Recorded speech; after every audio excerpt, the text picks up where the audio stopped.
Video número 6 de la novela Sangre Fría, de Don Truman Capote.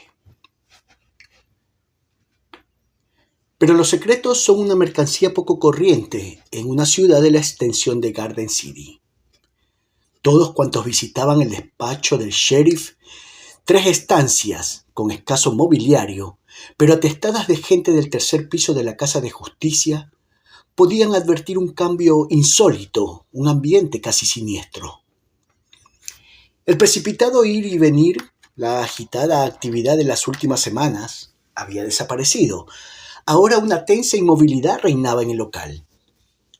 La señora Richardson, la secretaria, persona muy abierta y práctica, había adoptado de un día para otro maneras sigilosas y andares de puntillas, y los hombres, para quienes trabajaba, el sheriff y sus colaboradores, Dewey y el equipo de agentes importados del KBI, se movían sin hacer ruido, hablando en voz baja.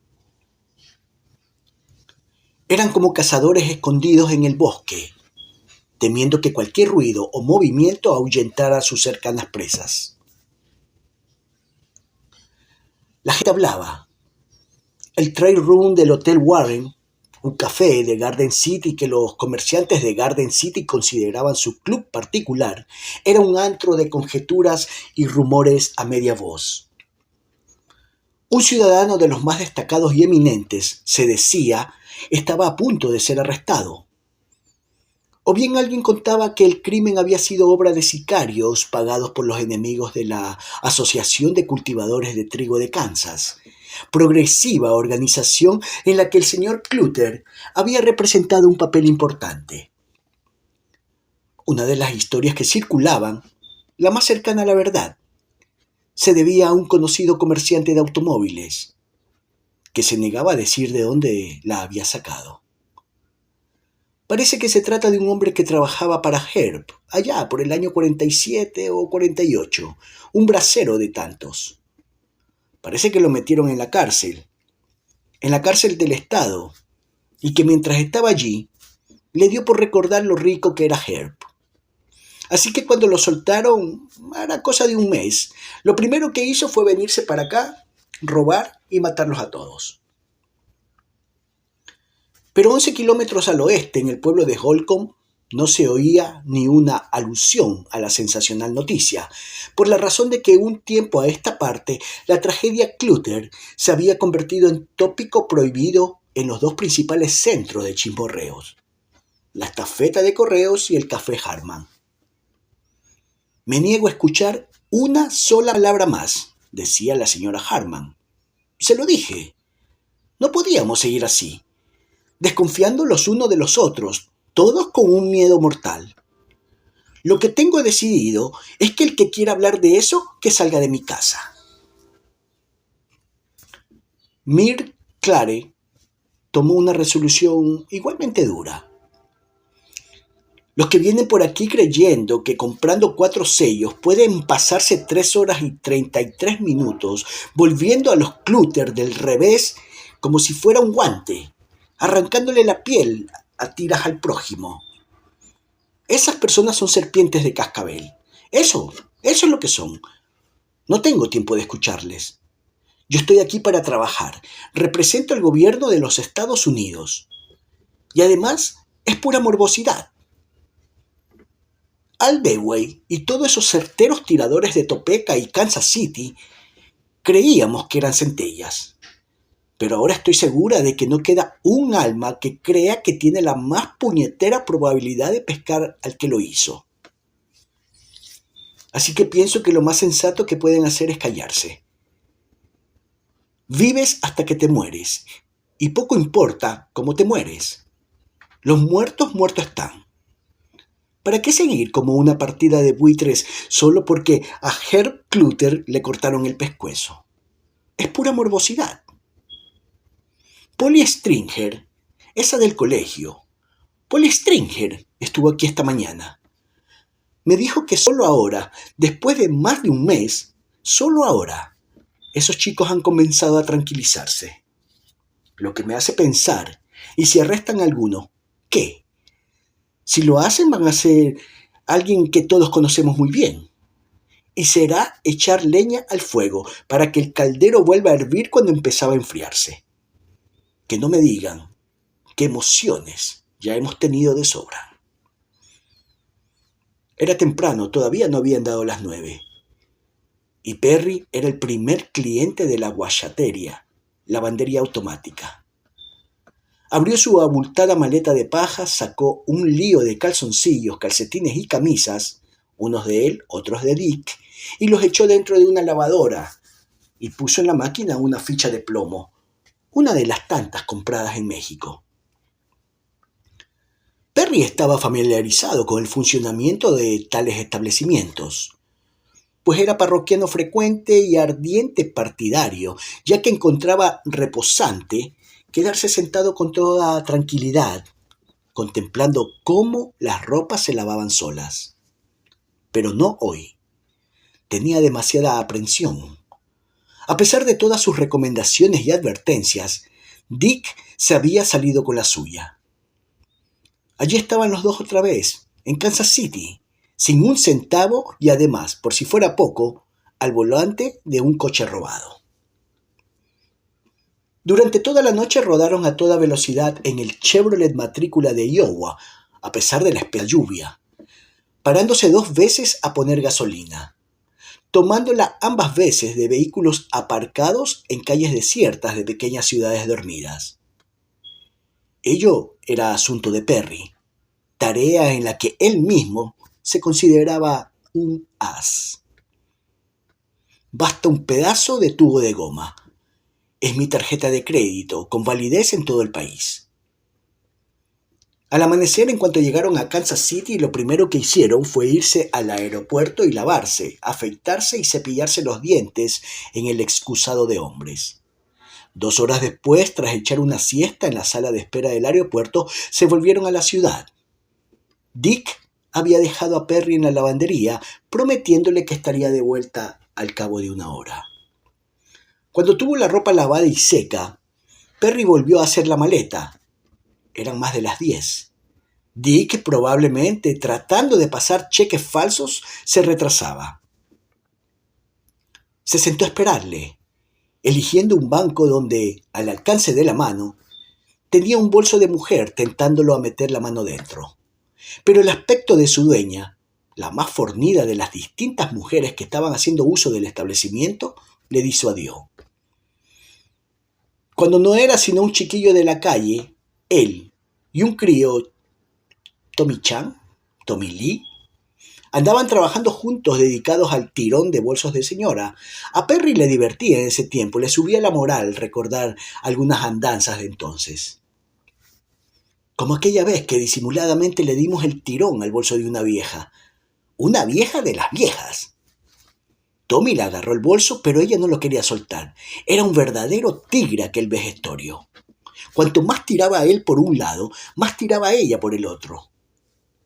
Al final ella me vio y me gritó: ¡Socorro! ¡Socorro! Y yo le contesté: ¡Al cuerno, señora! Que al que socorro es a él. Y le soplé una que la dejé tendida en la acera tan larga como era. Todo lo que obtuvimos fueron 90 centavos, lo recuerdo exactamente. Nos fuimos a un restaurante chino y comimos hasta caer bajo la mesa. Las cosas no habían cambiado mucho. Perry tenía 20 años y pico y también unos cuantos kilos de más. Pero sin embargo, su situación material no había mejorado en nada. Seguía siendo un golfillo que vivía y dependía, por así decirlo, de monedas robadas. Tenía los ojos pendientes del reloj de la pared. A las 10:30 empezó a preocuparse. A las 11 las piernas le latían de dolor, lo que en él siempre quería decir pánico, el canguelo. Se tomó una aspirina y trató de borrar, por lo menos de empañar, la vivida y reluciente cabalgata que cruzaba por su cerebro. Una procesión de horrendas visiones. Dick en manos de la ley, arrestado tal vez cuando firmaba un cheque falso o por cometer una insignificante infracción de tráfico. Muy posiblemente en aquel preciso instante Dick se hallaba dentro de un círculo de detectives de cuello colorado. Y no discutían trivialidades, ni hablaban de cheques sin fondo, ni de coches robados, sino de asesinato. Porque la conexión que Dick estaba seguro que nadie podría establecer, la habían establecido. Y en aquel momento, un coche lleno de policías de Kansas City se dirigía a la guayatería. Pero no, su imaginación iba demasiado lejos. Dick nunca haría aquello de cantar de plano. No había más que recordar las veces que le había oído decir: pueden pegarme hasta dejarme ciego, que yo nunca diré nada. Desde luego, Dick era un bravucón.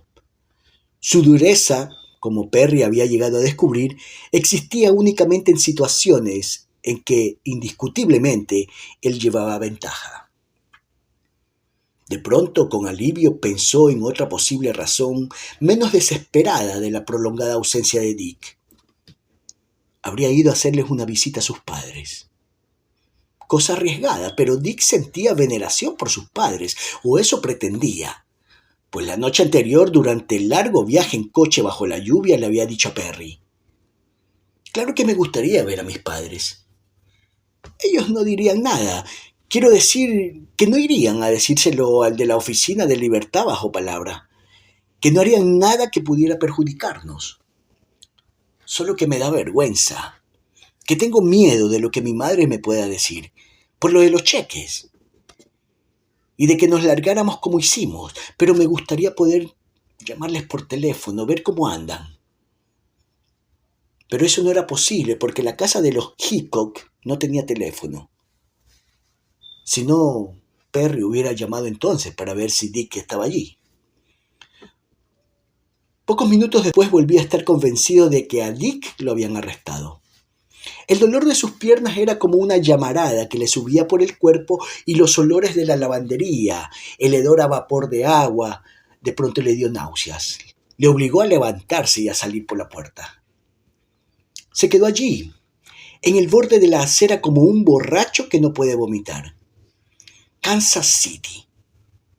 ¿No sabía él acaso que Kansas City traía mala suerte? ¿No había suplicado a Dick que no volviera? Ahora sí, quizás ahora Dick lamentaba no haberle hecho caso, y se preguntó: ¿y yo qué? Con un par de monedas y un montón de fichas de plomo en el bolsillo, ¿a dónde podía ir? ¿Quién podría ayudarle? ¿Bobo? Ni hablar, aunque su marido sí. Si Fred Johnson hubiera podido seguir su inclinación y no la de su esposa, le hubiera garantizado un empleo a Perry al salir de la cárcel, para ayudarle a obtener la libertad bajo palabra. Pero Bobo no lo permitió. Dijo que se metería en líos y hasta quizá corrieran peligro. Y entonces le escribió a Perry explicándoselo exactamente así. Un buen día se lo haría pagar, se divertiría, le hablaría, le haría propaganda de sus habilidades, le explicaría con todo detalle las cosas que él era capaz de hacerle a las personas como ella, a la gente respetable, segura y farisaica, exactamente como Bobo. Sí, le haría saber lo peligroso que él podía resultar, mirándola fijamente a los ojos. Desde luego ello bien valía un viaje hasta Denver, que era precisamente lo que iba a hacer: largarse a Denver y hacerles una visita a los Johnson. Fred Johnson le ofrecería la posibilidad de comenzar una nueva vida. No tendría más remedio que hacerlo si quería librarse de él. Al llegar a aquel punto, Dick apareció en el borde de la acera, allí, a su lado. Perry!, dijo. ¿Te sientes mal? El sonido de la voz de Dick fue como una fuerte inyección de narcótico, como el efecto de una droga que, penetrándole en las venas, le produjera un delirio de encontradas sensaciones: tensión y alivio, rabia y afecto. Avanzó hacia él con los puños cerrados. ¡Tú, hijo de puta! Dick sonrió y dijo: vamos, no te enfades. Ya no pasaremos más hambre. Y por parte de Dick no faltaron explicaciones ni excusas tampoco frente a un cuenco de chili en su local preferido, el Eagle Buffet. Lo siento, Ricura. Ya sabía yo que te vendrían vascas, que pensarías que me había liado con un poli, pero es que tenía tal racha de suerte que no me lo quería dejar perder. Le contó que después de dejarle se había ido al Mark Boyd Company, la empresa donde había trabajado, para ver si encontraba un par de matrículas con que sustituir las peligrosas de Iowa que llevaba el Chevrolet robado. Nadie me vio entrar ni salir. Por entonces, la Mark tenía una sección de compraventa de coches inservibles. Y no ha fallado. He encontrado un De Soto, destrozado completamente, con matrícula de Kansas. ¿Y adivinas dónde está la matrícula ahora? En nuestro cachivache, chaval. Habiendo hecho el cambio, Dick había arrojado las matrículas de Iowa en un depósito de aguas municipal. Luego se dirigió a una estación de servicio donde trabajaba un amigo suyo, antiguo compañero de colegio, Steve, y logró convencerle de que aceptara un cheque de $50, cosa que no había hecho nunca hasta entonces, robar a un compañero. Bueno, ¿qué se le iba a hacer? A Steve no volvería a verle la cara. Iba a cortar definitivamente con Kansas City aquella misma noche, y esta vez para siempre. Entonces, ¿por qué no pelar a unos cuantos viejos amigos? Con esta idea fue a ver a otro antiguo compañero dependiente de un drugstore. Con ello su capital se elevó a $75. Así que esta tarde no tenemos más que hacer que lleguen a 200. Tengo la lista de los lugares que hemos de visitar. 6 o 7, empezando por este, dijo, refiriéndose al Eagle Buffet, donde todo el mundo, barman, camareros, lo conocían y le tenían simpatía, y lo llamaban Pickles en honor a su manjar preferido, los pepinillos. Y luego Florida. A eso vamos. ¿Qué te parece, Rico? ¿No te prometí que pasaríamos las Navidades en Miami? ¿Igual que los millonarios? Dewey y su colega del KBI, el agente Clarence Duns, esperaban de pie a que quedara una mesa libre en el trade room. Contemplando la galería de caras de los clientes en el acto de engullir la comida del mediodía, Dewey vio a algunos conocidos: al forense del distrito, Dr. Fenton, al gerente del Warren, a Tom Mahan, a Harrison Smith, que se había presentado el año anterior a las elecciones para procurador del distrito y había sido derrotado por Dwayne West. Y también vio a Herbert Clutter, propietario de la finca River Valley y alumno de la clase dominical de Dewey. Un momento. Pero Herb Clutter no estaba muerto. Pero no había Dewey asistido a su funeral. Sin embargo, allí estaba, sentado a la mesa redonda en un rincón del trade room, con aquellos ojos pardos, llenos de vida, su mandíbula cuadrada y su saludable aspecto de siempre, en nada alterado por la muerte. Pero Herb no estaba solo. Con él compartían la mesa dos jovenzuelos y Dewey, al reconocerlo, dio un codazo al agente Duns. «Mira». «¿Dónde?» «En aquel rincón». «¡Que me aspen!» Hickok y Smith. Pero el reconocimiento, el encontronazo de las miradas fue mutuo. Los jovenzuelos olieron el peligro. Con los pies por delante se lanzaron contra el escaparate de cristal del train room y a través de él, con Duns y Dewey brincando detrás. Se lanzaron a toda velocidad a lo largo de la calle Mayor, pasando por delante de la joyería Palmer, de la droguería Morris, del café Garden. Luego dieron la vuelta a la esquina, precipitándose hacia la estación y dedicándose a un frenético juego de escondite, entrando y saliendo por entre un bosque de torres de grano blancas. Dewey sacó la pistola y Duns le imitó, pero cuando apuntaban, intervino lo sobrenatural. Brusca, misteriosa, incomprensiblemente, era como un sueño. Todos nadaban. Perseguidos y perseguidores daban brazadas allí, en la espantosa extensión de agua que la Cámara de Comercio de Garden City proclama como la mayor piscina gratuita del mundo. Mientras los detectives avanzaban hacia su presa, una vez más, ¿cómo pudo suceder? ¿Podría estar soñando? La escena se desvaneció y reapareció en otro paisaje, aquella isla gris verdosa de tumbas y árboles y senderos de flores. Oasis tranquilo, frondoso, lleno de murmullos, que se extiende como fresca nube sombreando los luminosos trigales al norte de la ciudad. Pero ahora Downs había desaparecido y Dewey estaba solo con los hombres perseguidos. A pesar de que no podía verlos, tenía la certeza de que se escondían entre los muertos, allí, acurrucados tras una lápida, quizá tras la lápida de su propio padre. Alvin Adams Dewey, 6 de septiembre de 1879, 26 de junio de 1948. Pistola en mano avanzó por entre las solemnes avenidas, oyendo risas y dejándose guiar por ellas, hasta darse cuenta de que ni Hickok ni Smith se escondían, sino que montaban a horcajadas sobre la fosa todavía sin lápida de Herb, Bonnie, Nancy y Kenyon, con las piernas separadas, las manos en la cadera, las cabezas echadas atrás, riéndose a carcajadas. Dewey disparó y disparó y disparó. Ninguno de los dos caía, a pesar de que a cada uno le había dado 3 veces en el corazón, sino que poco a poco se fueron haciendo transparentes, gradualmente invisibles hasta evaporarse. Pero las carcajadas seguían oyéndose y Dewey no tuvo más remedio que someterse, ceder, huir de ellas, lleno de una desesperación intensa que le despertó.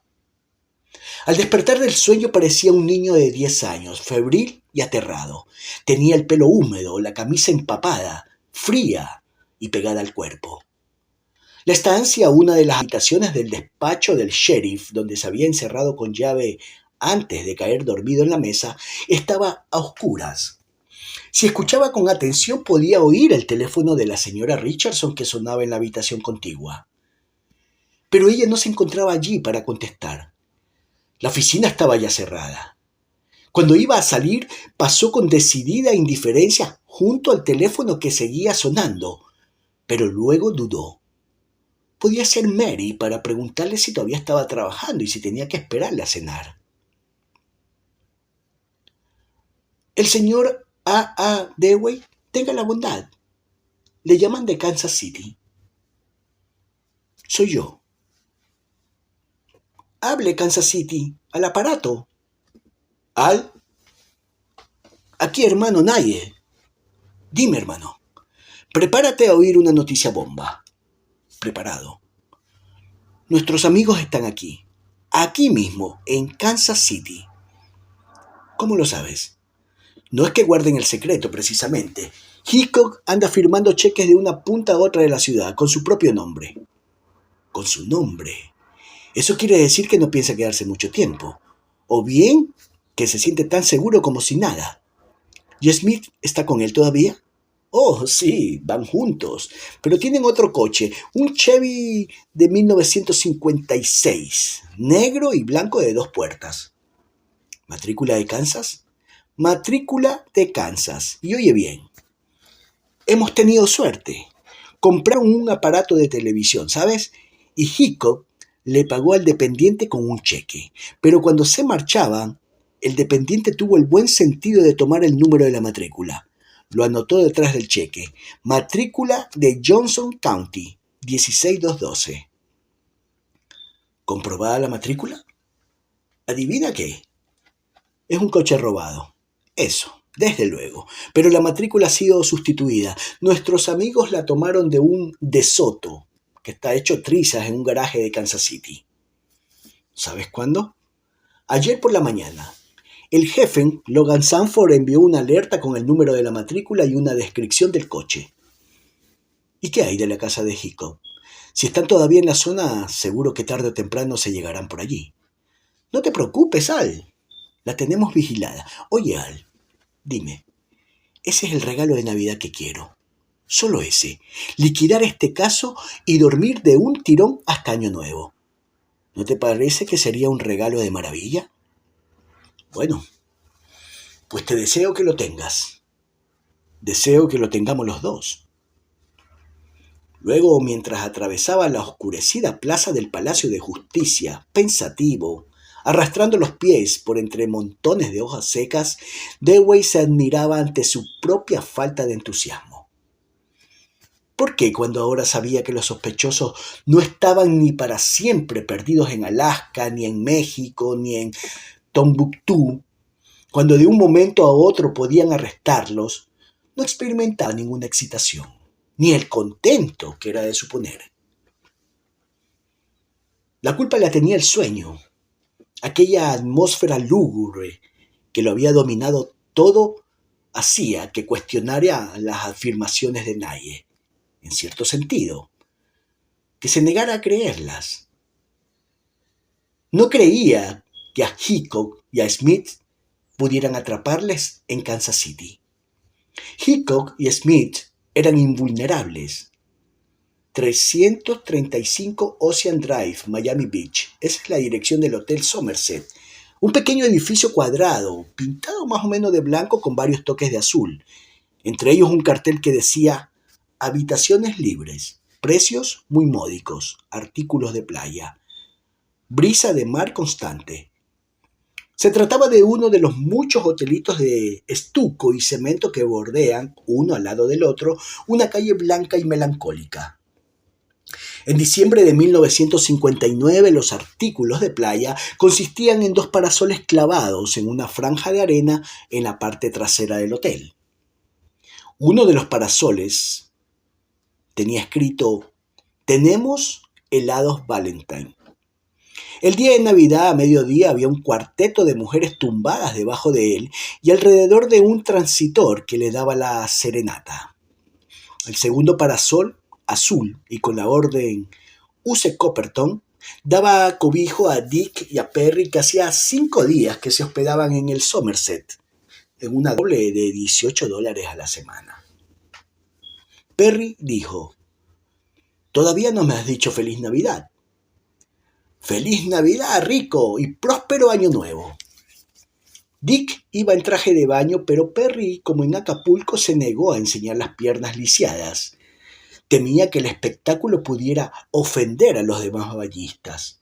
Por tanto, estaba vestido de arriba a abajo, hasta con calcetines y zapatos. No obstante, se sentía relativamente satisfecho, y cuando Dick se levantó y empezó a exhibirse, haciéndola vertical para impresionar a las damas del parasol rosa, se dedicó de lleno al Herald de Miami. Al poco rato, en una página interior, encontró un artículo que centró por entero su atención. Se refería a un asesinato, el de toda una familia de Florida. Clifford Walker, su esposa y sus hijos, un niño de 4 y una niña de 2. Cada una de las víctimas, si bien ni atadas ni amordazadas, habían muerto de un disparo en la cabeza con un proyectil calibre 22. El crimen, del que no había ninguna pista y aparentemente tampoco motivo, tuvo efecto el sábado 19 de diciembre por la noche, en el domicilio de los Walker, un rancho ganadero vecino de Tallahassee. Perry interrumpió las demostraciones atléticas de Dick para leerle la historia en voz alta y terminó. ¿Dónde estábamos el sábado por la noche? ¿En Tallahassee? Eso te pregunto. Dick se concentró. El jueves por la noche, turnándose al volante, salieron de Kansas City. Cruzaron Missouri, Arkansas y a través de los Ozarks subieron a Luisiana, donde tuvieron que parar el viernes por la mañana porque se les quemó la dínamo, una de segunda mano que compraron en Shreveport. Les costó $22.50. Aquella noche durmieron en el coche aparcado junto a la carretera, cerca de la frontera entre Alabama y Florida. La jornada siguiente transcurrió sin prisas, incluyendo varios desvíos turísticos. Visita a un vivero de caimanes y a otro de serpientes de cascabel. un paseo en un bote de quilla de cristal por un pantano argentino, una tardía comida abundante y costosa a base de langosta en un restaurante turístico especialidad mariscos. Maravilloso día. Pero los dos estaban rendidos cuando llegaron a Tallahassee y decidieron pasar la noche allí. Sí, en Tallahassee, confirmó Dick. Increíble. Perry releyó el artículo. ¿Sabes lo que no me extrañaría? Que lo hubiese hecho un lunático. Un maniático que hubiera leído lo de Kansas. Como a Dick no le entusiasmaba la idea de oír a Perry machacar sobre el tema, se encogió de hombros, sonrió y se fue a buen paso hasta la orilla del océano, donde empezó a pasearse con toda calma por la arena mojada, agachándose de vez en cuando a coger una concha. De niño había envidiado tanto al hijo de unos vecinos que fue de vacaciones al Golfo de México y volvió con una caja llena de conchas. Había llegado a odiarle tanto que se las robó y las fue aplastando una a una con un martillo. La envidia era una constante en su personalidad. Enemigo suyo era todo aquel que fuese lo que él hubiera querido ser o que tuviese algo que él hubiese querido hacer. Por ejemplo, aquel hombre que había visto en el Fontainebleau, allá, a kilómetros de distancia, envueltos en el velo estival de la calina y la espuma del mar. Podía ver las torres de los pálidos hoteles de lujo, el Fontainebleau, el Eden Rock, el Ronnie Plaza. Al segundo día de estar en Miami le sugirió a Perry hacer una incursión por aquellas catedrales del placer. A ver si pescamos un par de ricachonas, había dicho Dick. Perry tenía muy pocas ganas, imaginando que la gente se les quedaría mirando por los pantalones caqui y las camisetas, pero en realidad su excursión por las lujosas dependencias del Fontainebleau pasó inadvertida entre los hombres que se paseaban desenfadadamente en calzones de seda cruda, a rayas, y mujeres en traje de baño y colorida estola de bisón simultáneamente. Los intrusos deambularon por vestíbulo, salieron al jardín, pasaron a la piscina, y fue allí donde Dick vio a aquel hombre que tendría más o menos su misma edad, 28 o 30. Podía ser un jugador, un abogado o quizás un gángster de Chicago. Fuera lo que fuese, tenía aire de conocer las glorias del dinero y el poder.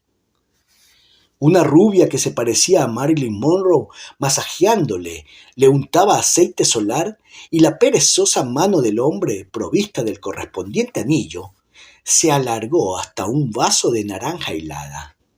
Todo aquello le correspondía de derecho también a él, a Dick, pero él no lo tendría jamás. ¿Por qué aquel hijo de puta había de tenerlo todo y él nada? ¿Por qué había de tener toda la suerte aquel puñetero de mierda y él ninguna? Solo con un cuchillo en la mano, él, Dick, tenía poder. A los puñeteros de mierda como aquel más les valdría cuidarse, porque él podía abrirlos en canal para que soltaran un poco de aquella suerte. A Dick le habían estropeado el día. La espléndida rubia que le ponía aceite solar a aquel tipo se lo había arruinado. Se limitó a decirle a Perry: «Larguémonos de aquí, puñeta». Ahora allí junto a la orilla una niña de unos 12 años hacía dibujos en la arena. Grababa grandes rostros rudimentarios con un palito de los que el mar suele traer a la arena.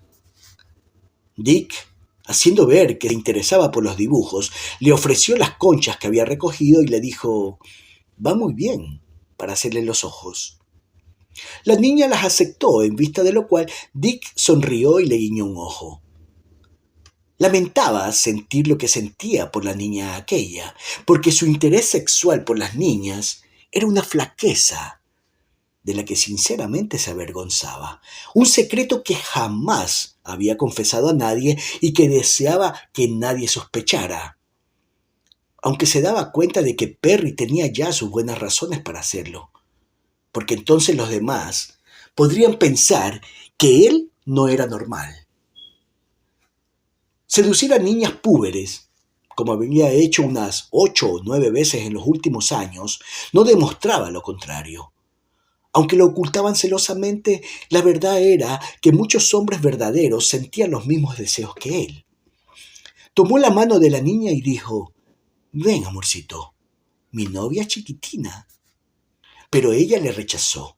La mano que él tenía cogida se escurrió como el pez del anzuelo y él supo reconocer aquella expresión de asombro de los ojos, vista en anteriores incidentes de su carrera.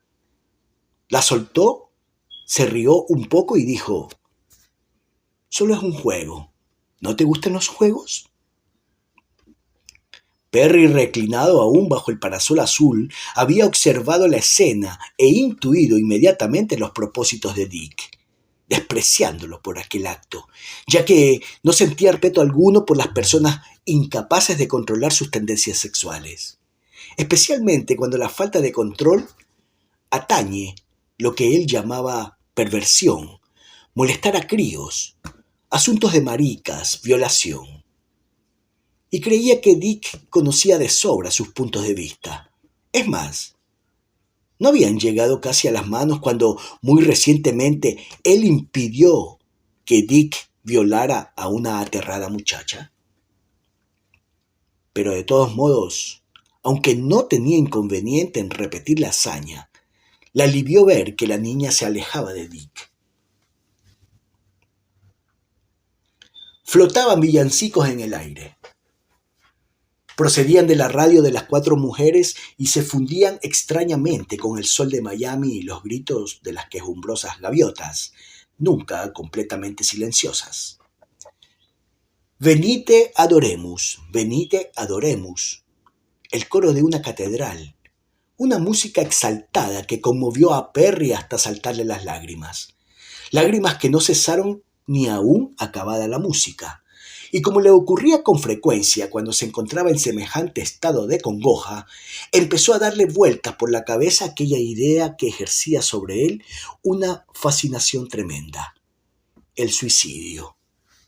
De niño había pensado con mucha frecuencia en suicidarse, pero entonces no se trataba más que de fantasías sentimentales, nacidas del deseo de castigar de su padre, a su madre y a otros enemigos más. Sin embargo, desde que se hizo hombre, la perspectiva de quitarse la vida fue perdiendo aquella naturaleza fantasiosa. No podía olvidar que aquella había sido la solución de Jimmy y la de Ferd también, y últimamente había comenzado a considerarla no solo una alternativa posible, sino como la clase de muerte que le esperaba. No lograba ver que le quedaran ya muchas cosas por las que valiera la pena vivir. Cálidas islas, oro enterrado, inmersiones en mares de fogoso azul tras tesoros enterrados. Esos sueños ya no existían. Tampoco existía Perry o Parsons, el nombre inventado para quien sería sensacional revelación de la escena y la pantalla que más o menos seriamente pretendía realizar. Perry o Parsons. Había muerto ya, sin ni siquiera haber conocido la vida. ¿Qué otras aspiraciones podían quedarle?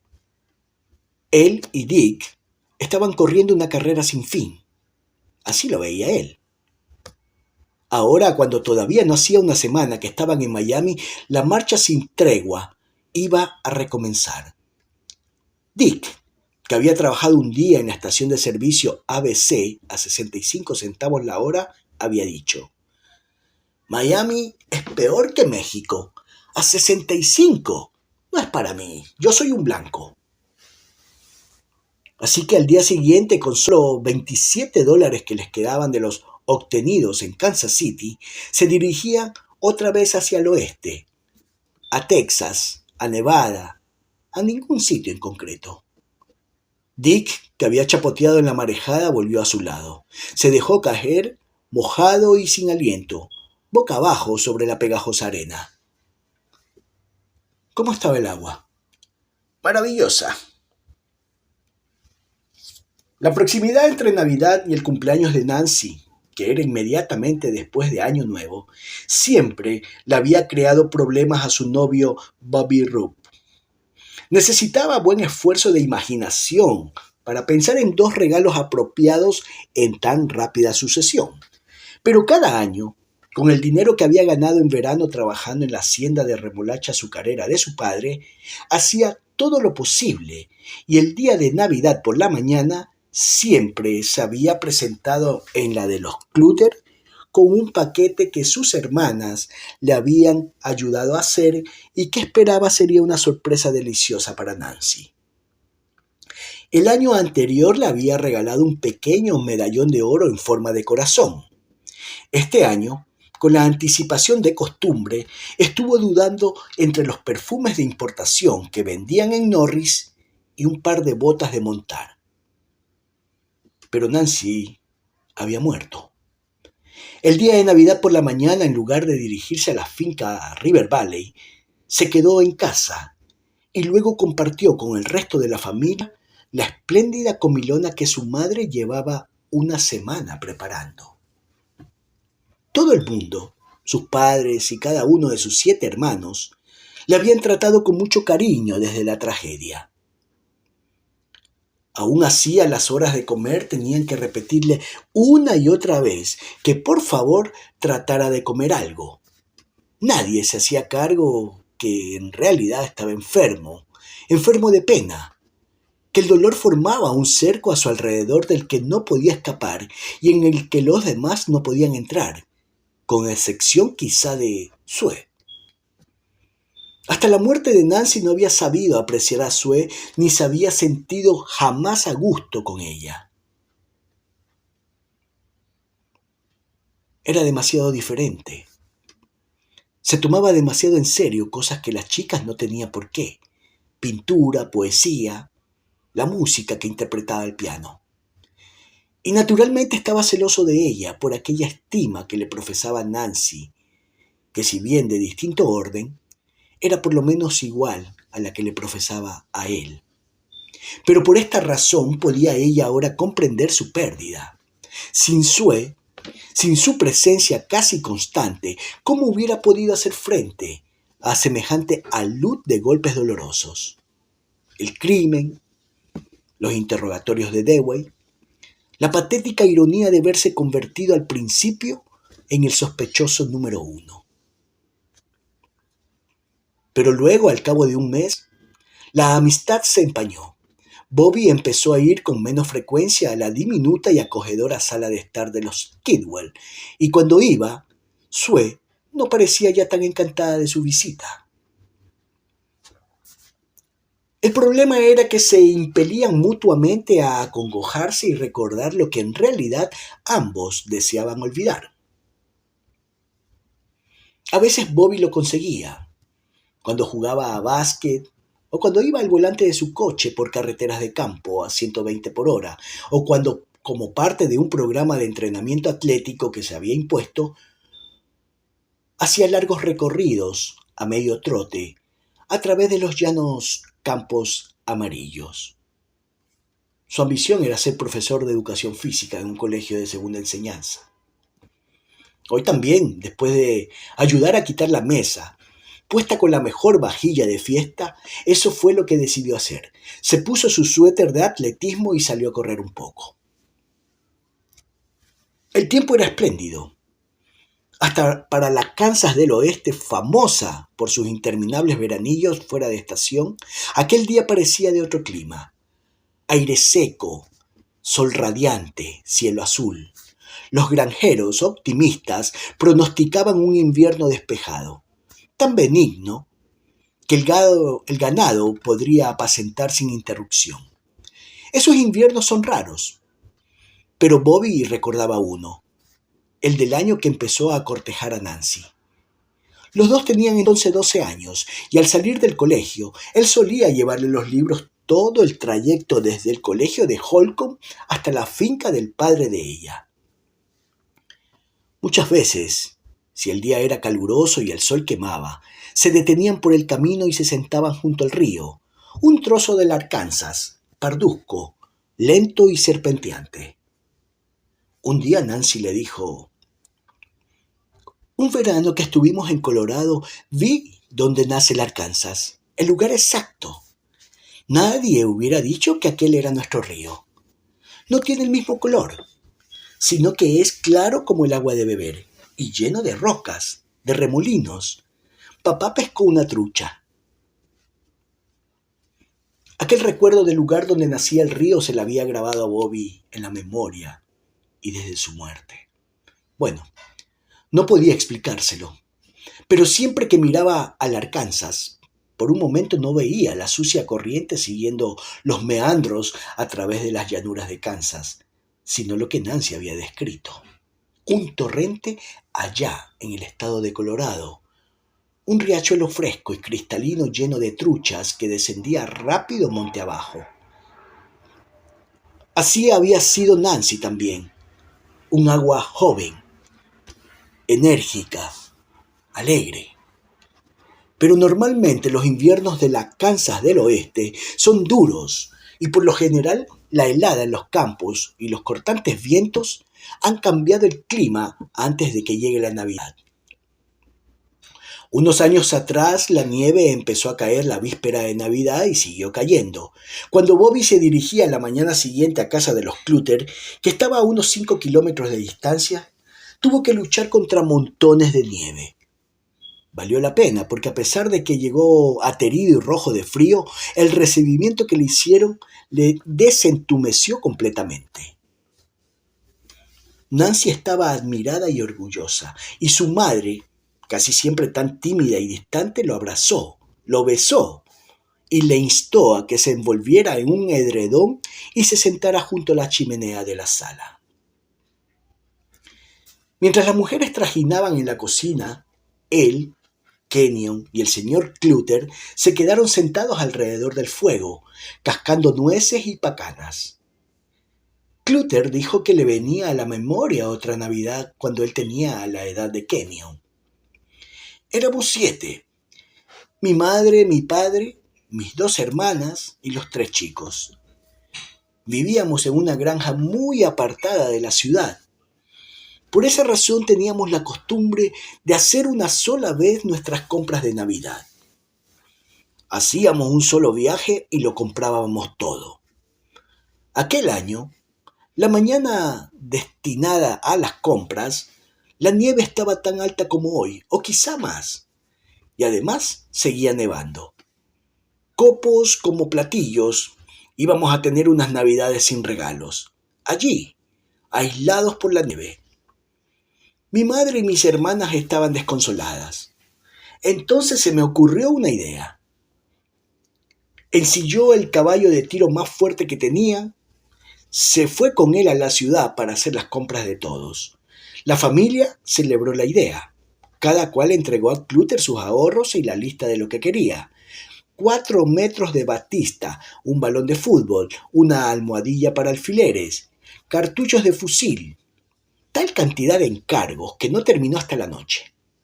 De vuelta a casa con las compras seguras dentro de una bolsa impermeable, no pudo menos que agradecer a su padre que le hubiera obligado a llevarse una lámpara y que los arreos del caballo estuvieran provistos de campanillas, porque ambas cosas, el airoso tintineo y la oscilante luz de la lámpara de petróleo, le hacían compañía. El viaje de ida fue fácil, coser y cantar, pero a la vuelta la carretera había desaparecido con todas sus indicaciones. Cielo y tierra, todo era nieve. El caballo, metido en ella hasta las ancas, resbaló de lado. Dejé caer la lámpara. Estábamos perdidos en la noche. Era solo cuestión de tiempo hasta que nos durmiéramos y muriéramos de frío. Sí, pasé miedo, pero recé y sentí la presencia de Dios. Unos perros aullaban. Anduvo en dirección a los aullidos hasta que logró ver las ventanas de una granja vecina.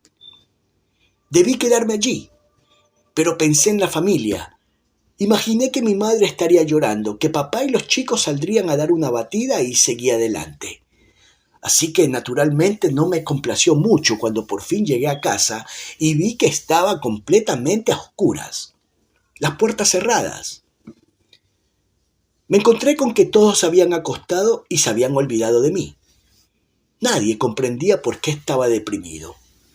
Mi padre dijo: estábamos convencidos de que pasarías la noche en la ciudad. Por todos los santos, muchacho. ¿Quién iba a pensar que harías la locura de volver a casa con una tempestad como esta? El olor a sidra de las manzanas podridas, manzanos y perales, melocotoneros y cerezos, el huerto de árboles frutales, aquel tesoro que había plantado el señor Clutter. Bobby, en su carrera sin rumbo, no se había propuesto llegar allí ni a ninguna otra parte de River Valley. Era inexplicable, y se dio la vuelta para marcharse, pero volvió sobre sus pasos y se dirigió a la casa, blanca, sólida y espaciosa. Siempre le había impresionado aquella casa y le gustaba pensar que su novia vivía allí. Pero ahora que estaba a falta de los esmerados cuidados de quien había sido su dueño, las primeras telarañas del abandono se empezaban a tejer. Un rastrillo estaba tirado en mitad del camino, el césped agostado y descuidado. Aquel fatal domingo, cuando el sheriff pidió que enviaran ambulancias para sacar de allí a la familia asesinada, las ambulancias atravesaron el prado de césped para dirigirse derecho a la puerta, y las marcas de los neumáticos todavía se notaban. También la casa del parcero estaba vacía. Había encontrado nuevo alojamiento para su familia, más cerca de Holcomb, y a nadie le extrañó porque ahora, por espléndido que fuese el tiempo, la finca Clutter parecía sombría, silenciosa y sin vida. Pero cuando Bobby pasó junto al granero tras el que había un corral para el ganado, oyó el chasquido de la cola de un caballo. Era la Babe de Nancy, la obediente yegua manchada, de crin pajiza y ojos púrpura, oscuros como dos magníficos pensamientos. Agarrándola por el crin, Bobby frotó su mejilla contra el cuello de Babe, cosa que Nancy solía hacer, y Babe relinchó. Precisamente el domingo pasado, la última vez que estuvo a ver a los Kidwell, la madre de Sue había mencionado a Babe. La señora Kidwell, mujer fantasiosa, había estado en la ventana contemplando el crepúsculo que tenía la pradera e inesperadamente dijo: «Susan, ¿sabes qué tengo siempre delante de los ojos? A Nancy, montada en Babe, que viene hacia aquí». Perry fue el primero en ver los dos autoestopistas, un chico y un viejo, ambos con mochila de confección casera y, a pesar del viento de Texas arenoso y frío, sin más abrigo que tejanos y delgadas camisas de algodón. «Déjalos que suban», dijo Perry. Dick no parecía muy dispuesto. No tenía nada en contra de recoger autoestopistas, siempre y cuando tuvieran aspecto de poderse pagar el viaje, por lo menos de contribuir con 10 litros de gasolina. Pero Perry, el pequeño Perry, de gran corazón, fastidiaba continuamente a Dick, pidiéndole que recogiera a la gente más miserable. Al fin Dick cedió y paró el coche. El chico, que tendría 12 años y era rubio, rechoncho, de ojos vivos y charlatán, se deshizo en agradecimientos. Pero el viejo, que tenía la cara amarilla y surcada de profundas arrugas, se arrastró casi sin fuerzas hasta el asiento de atrás y se desplomó silenciosamente en él. Él dijo: «Se lo agradecemos mucho. Johnny ya no podía más. No nos ha parado un coche desde Galveston».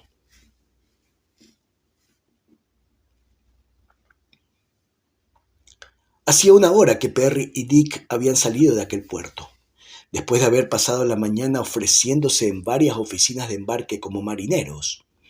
Una compañía les ofreció trabajo inmediato en un carguero que se dirigía a Brasil y, por cierto, los dos se hubieran hecho a la mar si su futuro patrón no hubiese descubierto que ninguno de los dos estaba sindicado ni tenía pasaporte.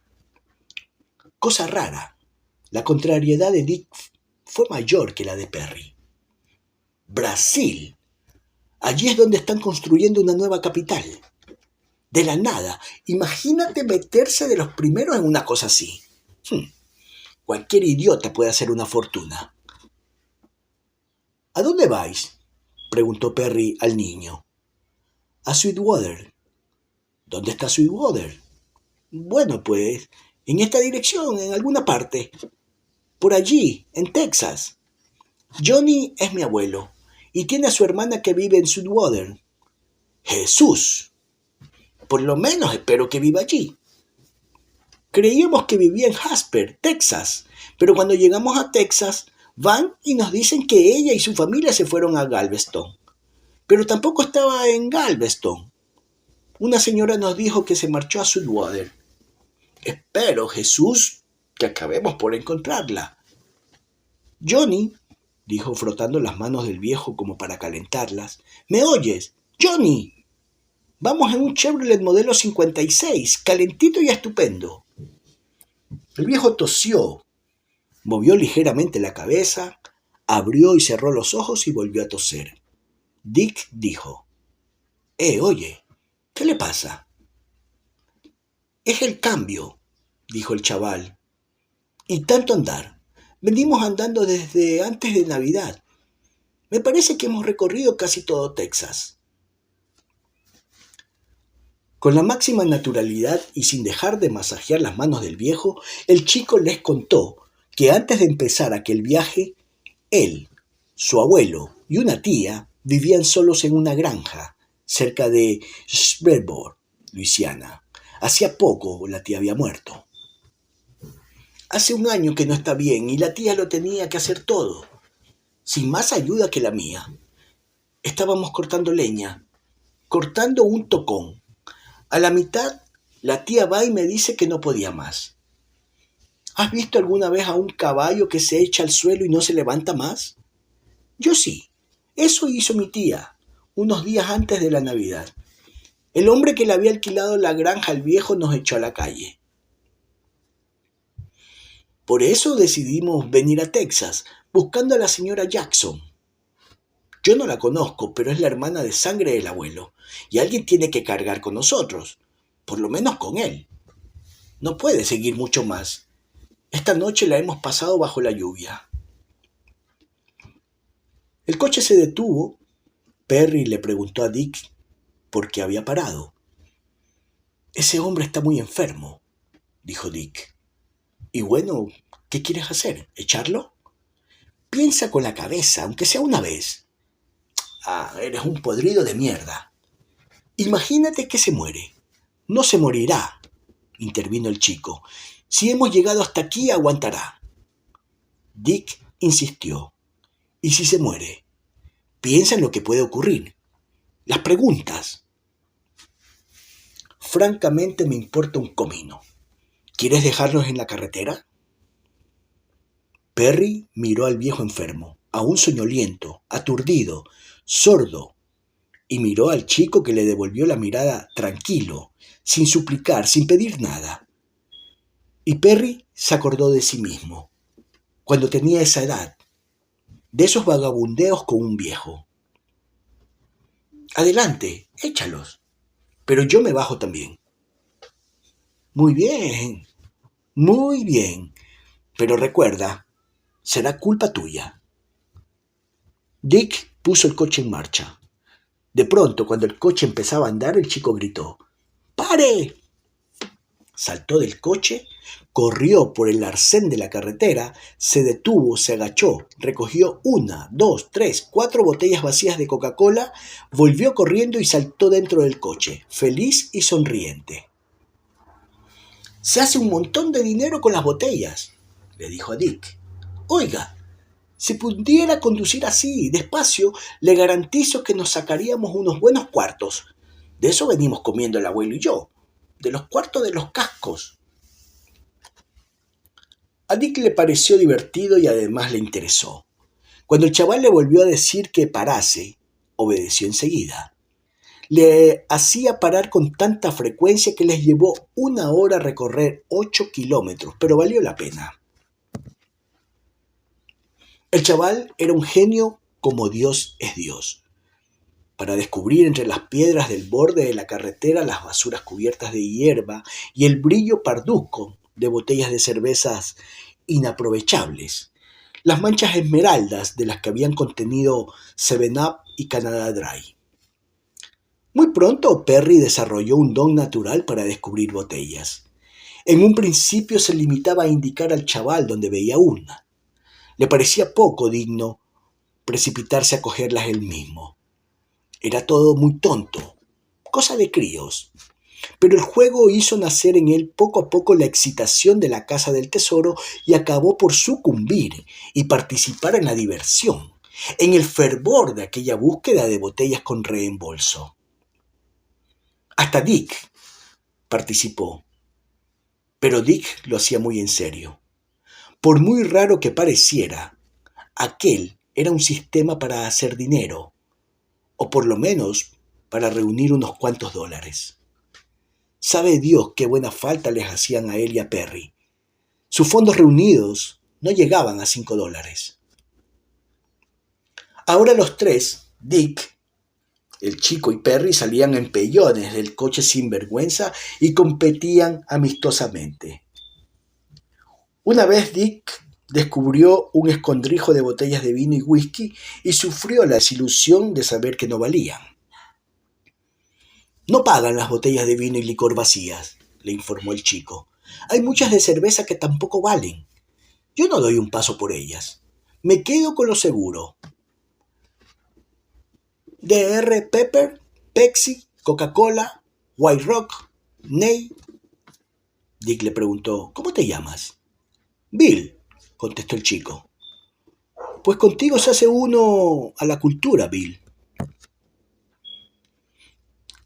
Cayó la noche y ello obligó a los cazadores a abandonar la partida. Eso y la falta de espacio, pues el coche ya llevaba cuantas botellas podía contener. El portaequipajes estaba repleto. El asiento de atrás parecía un reluciente montón de basuras. Inadvertido, ignorado hasta por su nieto, el anciano enfermo quedaba oculto por la carga oscilante de peligroso tintineo. Dick dijo, estaría bueno que chocáramos. Un puñado de carteles luminosos era el reclamo del New Motel.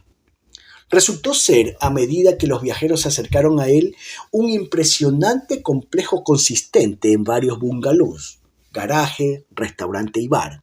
Asumiendo el mando, el chico dijo, «Pare aquí. Quizá podamos hacer negocio, pero déjenme hablar a mí. Estoy acostumbrado. A veces intentan timarte». Perry no podía imaginar que existiera nadie lo suficientemente listo como para timar a aquel chaval. Dijo más tarde hablando de él. No le daba ningún apuro meterse allá adentro con todas aquellas botellas. Yo no hubiera podido nunca, por la vergüenza. Pero la gente del motel lo trató estupendamente. Solo que rieron. Resultó que las botellas valían $12.60. El chico dividió el dinero equitativamente, quedándose con la mitad y dando la otra a sus socios, y dijo, ¿sabéis qué? Nos vamos a zampar, el viejo y yo, algo que valga la pena. ¿Es que no tenéis hambre? Como siempre, Dick tenía, y después de tanta actividad, hasta Perry estaba famélico. Y como contaría más tarde, acarreamos al viejo hasta el restaurante y lo apuntalamos en una mesa. Seguía teniendo el mismo aspecto de muerto, y no dijo palabra, pero había que verle atracándose. El chico pidió tortitas que dijo era lo que más le gustaba a Johnny. Puedo jurar que se comió por lo menos 30, con 1 kilo de mantequilla por lo menos y 1 litro de jarabe. Y el chico tampoco era manco. Patatas fritas y helado. No comió otra cosa. Pero desde luego se hinchó. No sé si le haría daño. Durante el festín, Dick, que había consultado un mapa, anunció que Sweetwater estaba a unos 150 kilómetros al oeste de la ruta que él llevaba. La ruta que debía conducirles atravesando Nuevo México, Arizona y Nevada hasta Las Vegas. Aunque era verdad, Perry comprendió que Dick intentaba simplemente deshacerse del chico y el viejo. El niño comprendió también las intenciones de Dick, pero dijo cortésmente: «No se preocupe por nosotros. Seguro que para muchos coches. Alguien nos llevará». El chico los acompañó hasta el coche, dejando que el viejo devorara a gusto un nuevo montón de tortitas. Les dio la mano a Dick y a Perry, les deseó un feliz año nuevo y los saludó con la mano en la oscuridad. La noche del miércoles 30 de diciembre fue memorable en casa del agente A. Dewey. Su mujer, recordándola tiempo después, dijo: Alvin cantaba en el baño La Rosa Amarilla de Texas. Los niños miraban la televisión y yo preparaba la mesa. Para una cena fría, yo soy de Nueva Orleans y me encanta guisar y tener invitados. Mi madre acababa de enviarnos precisamente un cajón de aguacates, habichuelas y... un montón de cosas orgánicas. Por eso decidí organizar una cena fría. Invitar a algunos amigos, a los Murray, a Cliff y a Dodie Hope. Alvin no quería, pero yo estaba decidida. Por todos los santos. Aquel caso podía durar eternamente y él no se había tomado ni un minuto libre desde que empezó. Bueno, pues estaba poniendo la mesa cuando oí el teléfono y le dije a uno de los niños, a Paul, que contestara. Paul dijo que era para papá y yo le apunté: diles que está en el baño. Pero Paul no se atrevió a hacerlo porque era el señor Sanford, que llamaba desde Topeka, el jefe de Alvin. Alvin contestó al teléfono con una toalla atada a la cintura. Me puso furiosa, dejando charcos de agua por todas partes. Pero cuando fui por una bayeta, vi algo peor. El gato, el idiota de Pet, estaba comiéndose la ensalada de cangrejo, el relleno de mis aguacates. Y entonces súbitamente Alvin me cogió, me abrazó. «Alvin Dewey, ¿te has vuelto loco?», dije. La alegría es la alegría, pero el hombre estaba empapado y me ponía el vestido perdido. Porque yo me había arreglado ya para recibir a nuestros invitados. Claro que cuando entendí por qué me abrazaba así, me puse a abrazarle yo también. Imagínese lo que representaba para Alvin saber que aquellos hombres habían sido detenidos. Allá en Las Vegas. Me dijo que se iba inmediatamente a Las Vegas. Le pregunté si no sería mejor que antes se pusiera algo de ropa, y Alvin, excitadísimo, me dijo: «Caramba, cariño, siento estropear tu fiesta». Y a mí no se me hubiera ocurrido una forma mejor de estropearla si eso significaba que pronto volveríamos a llevar una vida normal. Alvin se echó a reír. Era maravilloso oírlo, porque las 2 últimas semanas habían sido las peores. La semana antes de Navidad, aquellos hombres fueron vistos en Kansas City.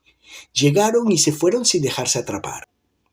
No había visto nunca tan deprimido a Alvin desde que tuvimos al pequeño Alvin en el hospital con encefalitis y creíamos que se moría.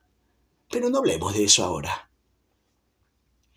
Hice café y se lo llevé al dormitorio donde suponía que estaría vistiéndose. Pero no se vestía. Estaba sentado en el borde de la cama con la cabeza entre las manos, como si le doliera. No se había puesto ni un calcetín. «¿Qué quieres? ¿Pillar una pulmonía?», le dije. Se quedó mirándome. «Mary, oye, tienen que haber sido ellos. Forzosamente es la única explicación lógica». Alvin tiene cada cosa, como cuando se presentó por primera vez para sheriff del condado de Finney.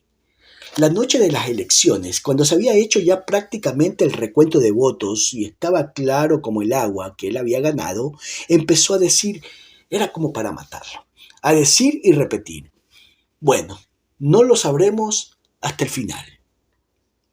Le dije entonces: «Por favor, Alvin, no empieces. Claro que fueron ellos. ¿Qué pruebas tienes?, me preguntó. ¿Cómo podemos probar siquiera que pusieron los pies en la casa de los Clutter? Pero a mí me parecía que precisamente eso le podía probar. Había huellas. ¿No eran las marcas de las suelas lo único que los animales aquellos habían dejado? Alvin contestó sí, y serían definitivas, con tal que todavía lleven las mismas botas. Las marcas de las huellas solas no valen un céntimo. Yo le contesté, muy bien, cariño. Anda, tómate el café, te ayudaré a hacer la maleta. A veces no se puede discutir con Alvin. Del modo que hablaba, casi me convenció de que Hickok y Smith eran inocentes, y que si no lo eran, no confesarían jamás, y si no confesaban, nunca podrían ser condenados, porque las pruebas eran demasiado vagas. Pero lo que más le preocupaba era que el asunto se le fuera de las manos, que los dos hombres se enterasen de cómo estaban las cosas antes de que el KBI pudiera interrogarles. Por ahora creían que los habían cogido por violación de palabra, por pasar cheques falsos. Y a Alvin le parecía muy importante que siguieran creyéndolo. Decía, el nombre de Clutter tiene que ser un martillazo, un golpe que no sepan de dónde les ha caído. Paul lo había mandado por unos calcetines de Alvin. Cuando los trajo, se quedó contemplando cómo hacía la maleta. Preguntó dónde iba Alvin. Alvin lo alzó en brazos, diciéndole, ¿eres capaz de guardar un secreto, Paul? No hacía falta que lo preguntara, pues los dos niños saben que no deben hablar del trabajo de su padre, de los comentarios que pueden oír en casa. Así que le dijo, Polly, ¿recuerdas a esos hombres que estábamos buscando? Bueno, los hemos encontrado, y papá se va ahora por ellos, para traerlos aquí, a Garden City. Pero Paul le suplicó, por favor, papá, no los traigas, que no vengan por aquí. Estaba aterrado, como era lógico, era un niño de 9 años. Alvin lo besó diciendo, no te preocupes, Polly, no dejaremos que hagan daño a nadie. No volverán a hacer daño a nadie nunca más. A las 5 de aquella tarde, unos 20 minutos después de que el Chevrolet robado saliera del desierto de Nevada para entrar en Las Vegas, la larga marcha tocó a su fin. Pero no antes de que Perry se presentara en la oficina de correo de Las Vegas a reclamar un paquete enviado a su nombre. Era la enorme caja de cartón que se había enviado él mismo desde México, asegurándola en $100, suma que superaba absurdamente el valor de su contenido. Caquis, tejanos, camisas usadas, ropa interior y 2 pares de botas con reborde de acero. Afuera Dick, que aguardaba a que Perry saliera, estaba de excelente humor. Había tomado una decisión que ciertamente iba a poner fin a sus actuales dificultades financieras, colocándolo en una nueva senda ante un arco iris distinto. La decisión consistía en hacerse pasar por un oficial de las Fuerzas Aéreas.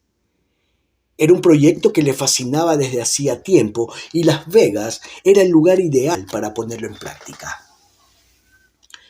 Había elegido ya el nombre y grado del oficial. El primero, tomado de un antiguo conocido suyo, el alcaide de la penitenciaría del estado de Kansas, Tracy Hunt. Dick quería, vistiendo el cuidado uniforme del capitán Tracy Hunt, dar una batida a la Strip, o sea, a la calle de los casinos de Las Vegas, abiertos toda la noche. Los grandes, los pequeños, el Sands, el Stardust, pensaba recorrerlos todos, distribuyendo en su ruta un puñado de confeti.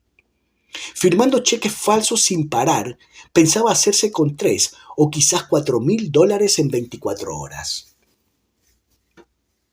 Eso era la mitad del plan. La otra mitad era adiós, Perry. Dick estaba hasta la coronilla de él.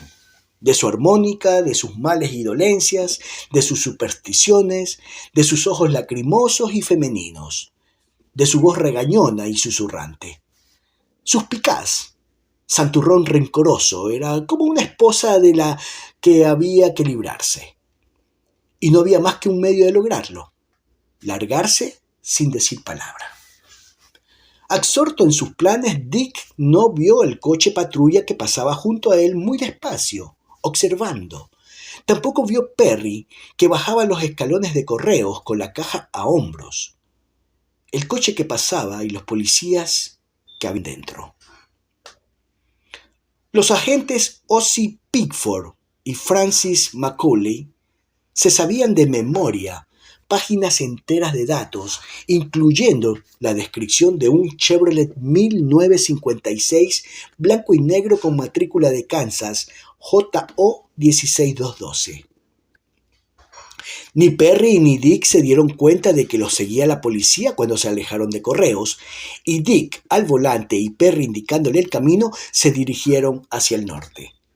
5 manzanas más allá, torcieron a la izquierda, luego a la derecha, rodaron medio kilómetro más y detuvieron el coche frente a una palmera moribunda y un letrero medio borrado por las inclemencias del tiempo que solo había dejado una palabra: OOM.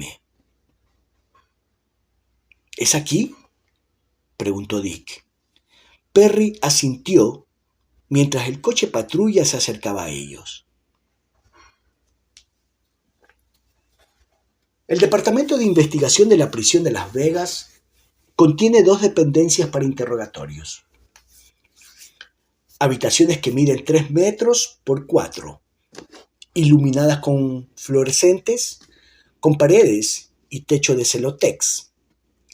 En cada habitación, además de un ventilador eléctrico, una mesa metálica y 2 sillas plegables, metálicas también, existen micrófonos disimulados, magnetófonos escondidos e inserta en la puerta una mirilla de observación en forma de espejo. El sábado 2 de enero de 1960, ambas habitaciones estaban reservadas para las 2 de la tarde, hora que 4 detectives de Kansas habían elegido para tener que enfrentarse con Hickok y Smith por primera vez. Poco antes de la hora fijada, el cuarteto de agentes del FBI, Harold Nye, Roy Church, Alvin Dewey y Clarence Downs, se reunió en el corredor junto a las dependencias de interrogatorios. Nye tenía fiebre. Algo de gripe, pero nada más que nervios, le diría posteriormente a un periodista. Hacía 2 días que aguardaba en Las Vegas. En cuanto tuve noticias de que los tenían, tomé el primer avión. El resto del equipo, Al, Roy y Clarence, llegaron en coche. Un viaje pésimo. Pésimo tiempo. Pasaron la Nochevieja aislados por la nieve en un hotel de Albuquerque. Caramba. Cuando por fin llegaron a Las Vegas, falta les hacía un buen whisky y buenas noticias. Yo los aguardaba con las 2 cosas. Nuestros jovencitos habían firmado sendas renuncias de extradición. Y algo todavía mejor, teníamos las botas, los 2 pares, y las suelas, las Cat's Paw, y las de dibujo a rombos, correspondían exactamente con las huellas encontradas en la casa de los Clutter. Las botas venían en una caja llena de tastos que acababan de recoger de correos, precisamente un momento antes de que cayera el telón. Como le decía yo a Al Dewey, imagínate si la patrulla llega 5 minutos antes. A pesar de ello, nuestro caso era débil. Nada absolutamente indiscutible. Pero recuerdo que mientras aguardábamos en el corredor, sí, recuerdo que estaba febril y nervioso, pero confiado. Nos sentíamos muy cerca de la verdad. Mi tarea, la mía y la de George, era sacarle la verdad a Hickok. Smith era tarea de Al y el viejo Downs. Yo no había visto todavía a los sospechosos, solo había examinado sus pertenencias y dispuesto las renuncias de extradición. No había visto jamás a Hickok hasta que lo llevaron al interrogatorio. Me lo imaginaba más corpulento, más fuerte. No que fuera una especie de muchachito flaco. Tenía 28 años, pero parecía un crío. Hambriento se le veían los huesos.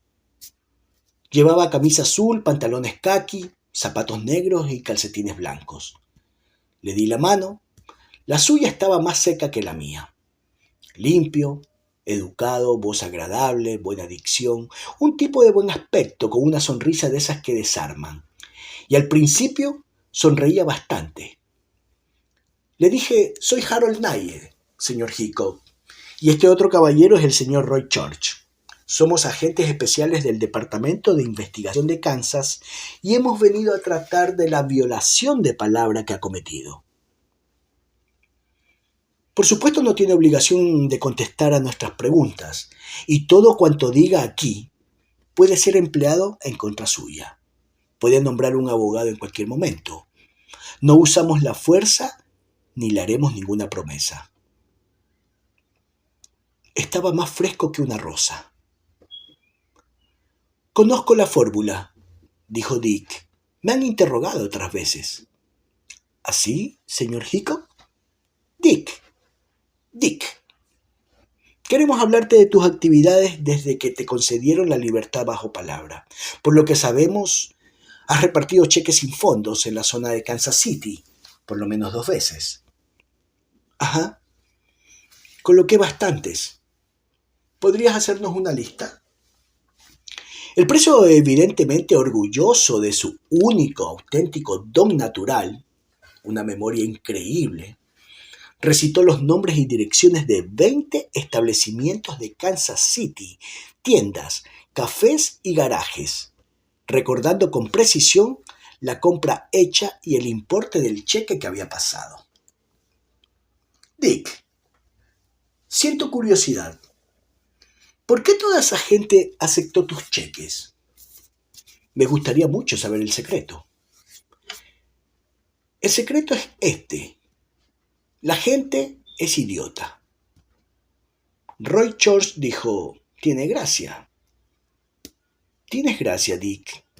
Pero olvidemos un momento esos cheques. A pesar de que parecía tener la garganta forrada de cerda y que sus manos eran tan duras como para pegar puñetazos a una pared de piedra, la gente solía confundir a Church con un bondadoso hombrecillo, una especie de tiito calvo de mejillas rosadas. Dick, dijo, ¿y si hablaras un poco de tus antecedentes familiares? El preso se puso a recordar. Cuando tenía 9 o 10 años, su padre cayó enfermo. Eran fiebres cuniculares y la enfermedad duró muchos meses durante los cuales la familia había dependido de la ayuda de la iglesia y la caridad de los vecinos. Si no, hubiésemos muerto de hambre. Aparte de este episodio, su infancia había sido normal. Nunca tuvimos mucho dinero, pero tampoco estuvimos sin nada, dijo Hickok. Siempre había ropa limpia y algo con que llenar el estómago. Mi padre era muy severo. No estaba contento más que cuando me veía haciendo algo. Pero nos llevábamos bien y jamás tuvimos un altercado. Mis padres tampoco discutían. No recuerdo una sola pelea.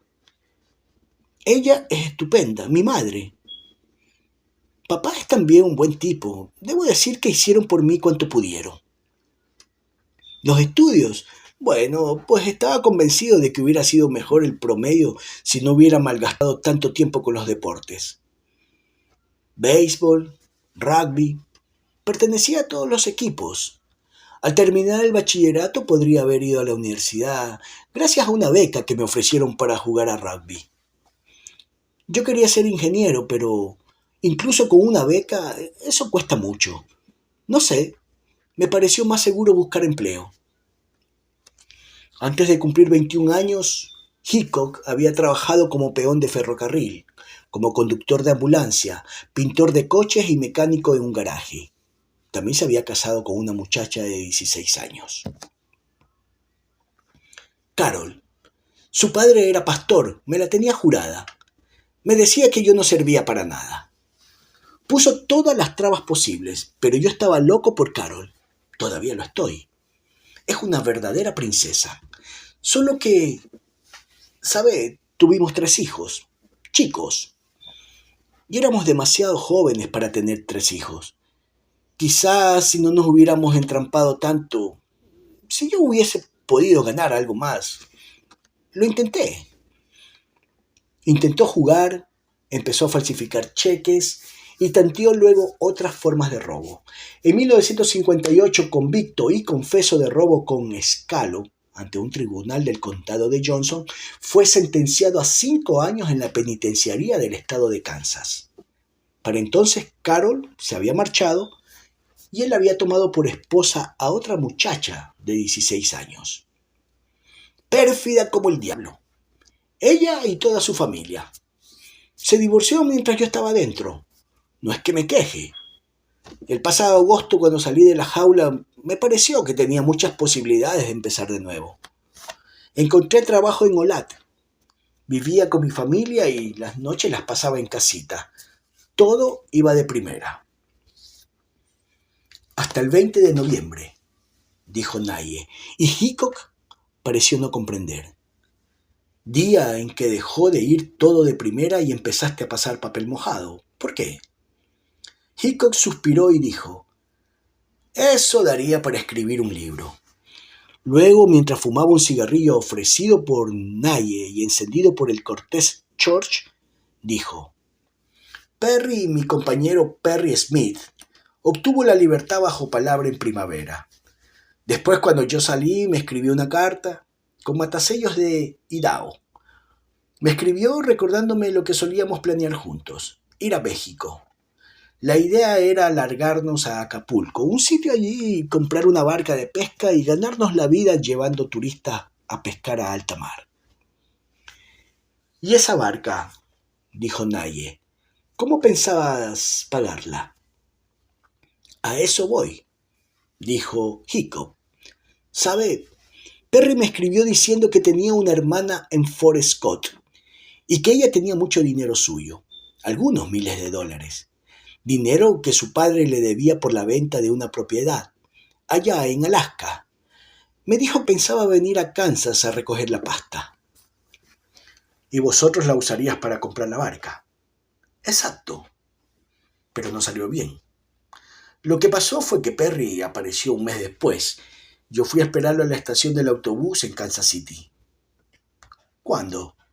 Preguntó George. ¿Qué día de la semana? Un jueves. 14 de noviembre. Los ojos de Hickok relampaguearon de sorpresa. Era evidente que se preguntaba por qué George estaba tan seguro de la fecha. Era demasiado pronto para despertar sospechas, así que el detective se apresuró a preguntar. ¿A qué hora saliste para Fort Scott? Por la tarde. Tuvimos que hacerle algunos arreglos a mi coche y luego nos tomamos un chili en el café Westside. Sería a eso de las 3. A eso de las 3. ¿Os esperaba la hermana de Perry Smith? No, porque, ¿sabe? Perry había perdido la dirección y ella no tenía teléfono. ¿Y entonces se puede saber cómo pensabas dar con ella? Preguntando en correos. ¿Lo hiciste?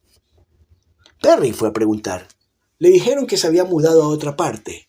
Creían que a Oregón, pero no había dejado la nueva dirección. Vaya chasco os debisteis llevar, después de haber contado con un montón de dinero así. Hickok asintió. Porque habíamos resuelto largarnos a México. Si no, jamás hubiera firmado aquellos cheques. Pero tenía la esperanza de que... Oiga, voy a decirle la verdad. Pensaba que una vez en México, en cuanto empezase a ganar dinero, podría pagarlos. Los cheques. Nye intervino. Un minuto, Dick. Nye es un hombre bajo, impulsivo, que tiene dificultad para moderar su agresividad, su tendencia a expresarse en un lenguaje cortante y franco. Me gustaría saber algo más del viaje a Fort Scott, dijo conteniéndose. Al no encontrar allí la hermana de Smith, ¿qué hicisteis? Dar una vuelta, tomar una cerveza, volvernos. ¿Quieres decir que volvisteis a casa? No, a Kansas City. Paramos en el Drive Incesto. Comimos unas hamburguesas y fuimos al Cherry Row.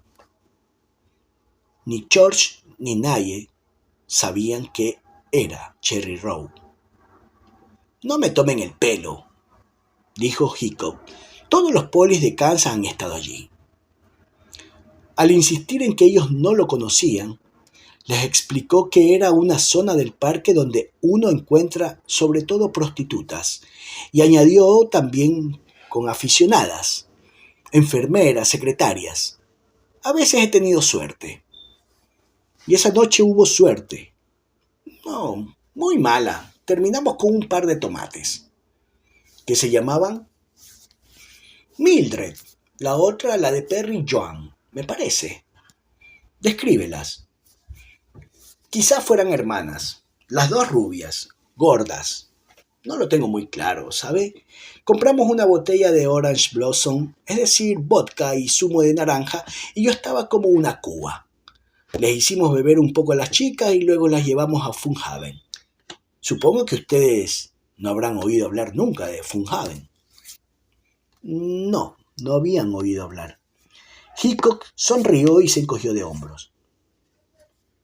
Está en Blue Ridge Road, a unos 12 kilómetros al sur de Kansas City. Es una combinación de cabaret y motel. Pagas $10 y te dan la llave de una cabaña. A continuación describió la cabaña donde pretendían que los cuatro habían pasado la noche. Camas gemelas, un viejo almanaque de Coca-Cola, una radio que funcionaba depositando una moneda. La seguridad con que hablaba, su precisión, la exacta descripción de detalles comprobables impresionaron a nadie. Aunque por supuesto el chico mentía. ¿O no mentía? Fuera a causa de la gripe y la fiebre o de un brusco descenso en el ardor de su convicción, nadie estaba empapado en sudor frío. Al día siguiente, cuando nos despertamos, comprobamos que nos habían limpiado y se habían largado, dijo Hickok. A mí no me quitaron mucho, pero Perry perdió la cartera con $40 o $50. ¿Y qué hicisteis? No se podía hacer nada. ¿Pudisteis denunciarlo a la policía? Oh, por favor, vaya una. Denunciarlo a la policía. Por si no lo sabe, un tipo que está bajo palabra no puede coger una cuerda, ni andar por ahí con otro ex. De acuerdo, Dick, es domingo. El domingo 15 de noviembre. Dinos qué hiciste desde que saliste de Funhaven. Pues tomar el desayuno en un lugar de esos camioneros que hay cerca de Happy Hill. Luego fuimos a Olat y dejé a Perry en el hotel donde vivía. Sería alrededor de las 11. Luego me fui a mi casa y comí con mi familia, como todos los domingos. Vi la televisión, un partido de básquet, o quizá fuera de rugby. Yo estaba rendido. ¿Cuándo volviste a ver a Perry Smith? El lunes. Pasó por donde yo trabajaba, por el garaje de Bob Sands. ¿Y de qué hablasteis? ¿De México? Bueno, la idea nos seguía gustando, aunque no hubiésemos conseguido el dinero. Pero no teníamos tampoco, como para establecernos por nuestra cuenta. Pero queríamos hacerlo, nos parecía que valía la pena el riesgo. ¿El riesgo de otra temporada en Lansing? Eso no entraba en nuestros cálculos, ¿sabe? No pensábamos volver nunca a los Estados Unidos.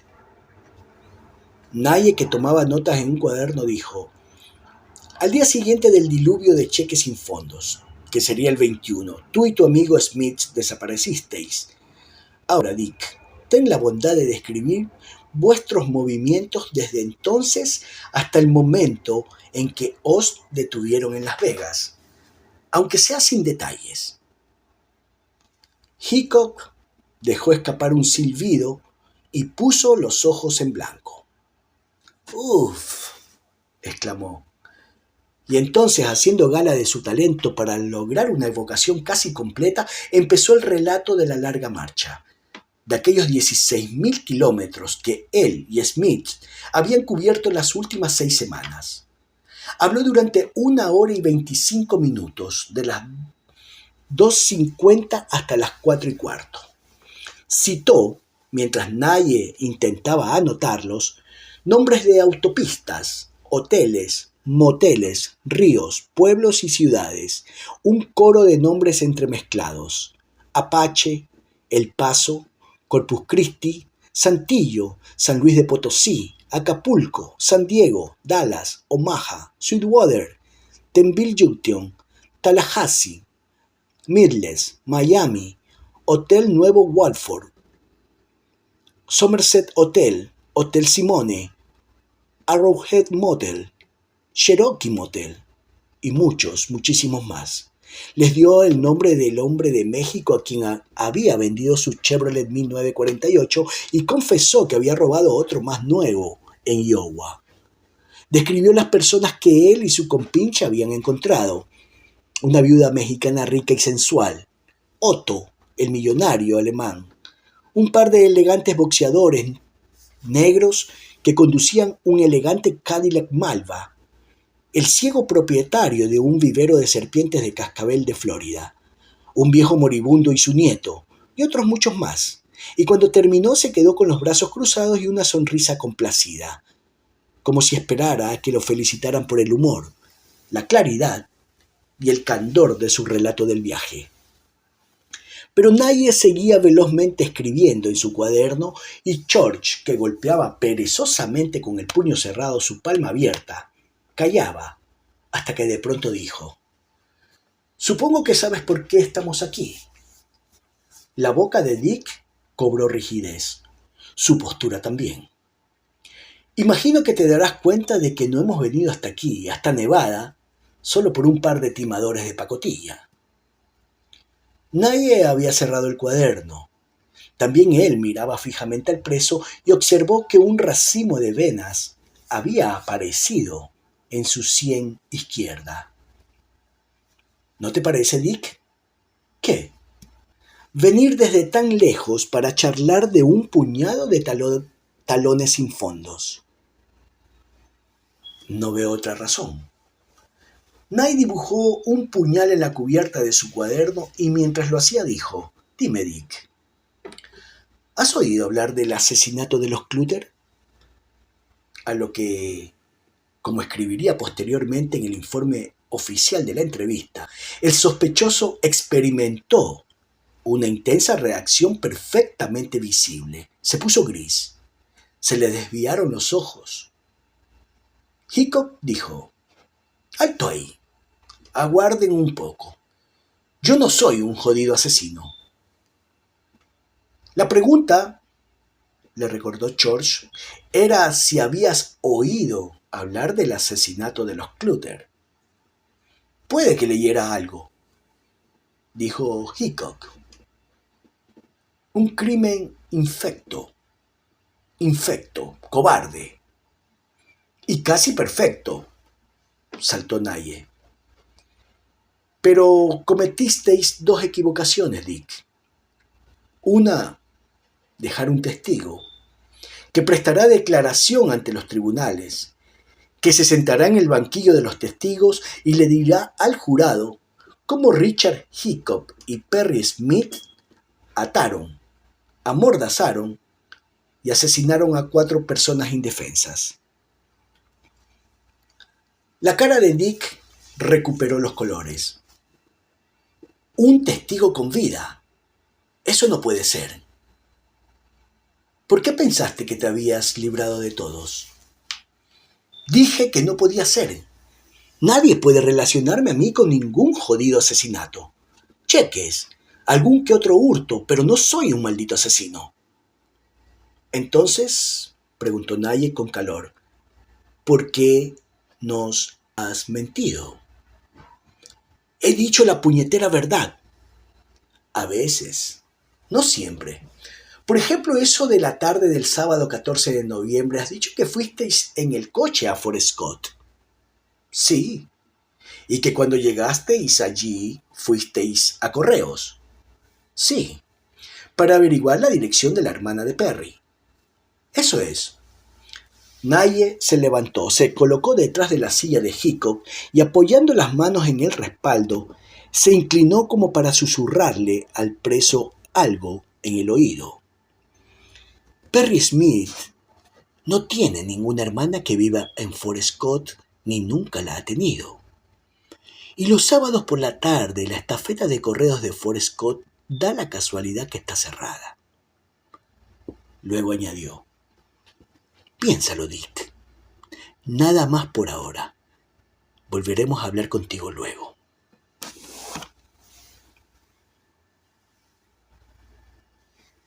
Cuando dejaron a Hickok, Naye y George cruzaron el corredor y observaron por la mirilla en forma de espejo de la puerta de la otra habitación el interrogatorio de Perry Smith, escena que podían ver pero no oír. A Naye, que veía a Smith por primera vez, le fascinaron sus pies y aquellas piernas tan cortas que sus pies, como los de un niño, no llegaban al suelo. La cabeza de Smith, el liso pelo indio, la mezcla indio-irlandesa que daba a su piel aquel tono oliva y a su rostro rasgos atrevidos y traviesos, le recordaron a la guapa hermana del sospechoso, la agradable señora Johnson. Pero aquel ser, mitad hombre, mitad niño, rechoncho y deforme, no era guapo. La punta rosácea de su lengua chasqueaba como la de un lagarto. Fumaba un cigarrillo y por la regularidad de las exhalaciones, Naye dedujo que todavía era virgen, es decir, todavía ignoraba el verdadero propósito del interrogatorio. Naye no se equivocaba, porque Dewey y Downes, profesionales pacientes, habían circunscrito gradualmente la vida de Perry a los acontecimientos de las últimas semanas, y luego reducido el período hasta concentrarse en la recapitulación del fin de semana crucial, desde el sábado por la tarde a la tarde del domingo 14 y 15 de noviembre. Ahora, después de haber pasado 3 horas preparando el terreno, no estaban lejos de su objetivo. Perry, dijo Dewey, revisemos los hechos. Cuando te concedieron la libertad bajo palabra fue con la condición de que nunca volverías a Kansas. Al estado de los girasoles. Lloré a gritos. Pensando así, ¿cómo fue que volviste? Debiste tener muy buenas razones. Ya se lo he dicho, a ver a mi hermana, a recoger el dinero que ella me guardaba. ¿Así? La hermana que tú y Hickok fuiste a buscar a Fort Scott. Perry. ¿Cuánto hay de Kansas City a Fort Scott? Smith meneó la cabeza. No lo sabía. Bueno, ¿cuánto tardasteis en llegar hasta allí en coche? Ninguna respuesta. ¿1 hora? 2, 3, 4. El preso dijo que no lo recordaba. Claro que no lo recuerdas, porque nunca has estado en Fort Scott. Hasta aquel momento ninguno de los detectives había puesto en duda las declaraciones de Smith. Se agitó en la silla y se humedeció los labios con la punta de la lengua. En realidad no has dicho la verdad. Nunca pusisteis los pies en Fort Scott. Nunca recogisteis ninguna chica ni la llevasteis a ningún motel. Claro que sí. En serio. ¿Cómo se llamaban? No se lo pregunté. Así que tú y Hickok pasasteis la noche con 2 mujeres sin preguntarles ni el nombre. Eran prostitutas. Dinos el nombre del motel. Pregúntenselo a Dick. Él lo sabrá. Yo nunca recuerdo esas cosas. Dewey se dirigió a su colega, Clarence.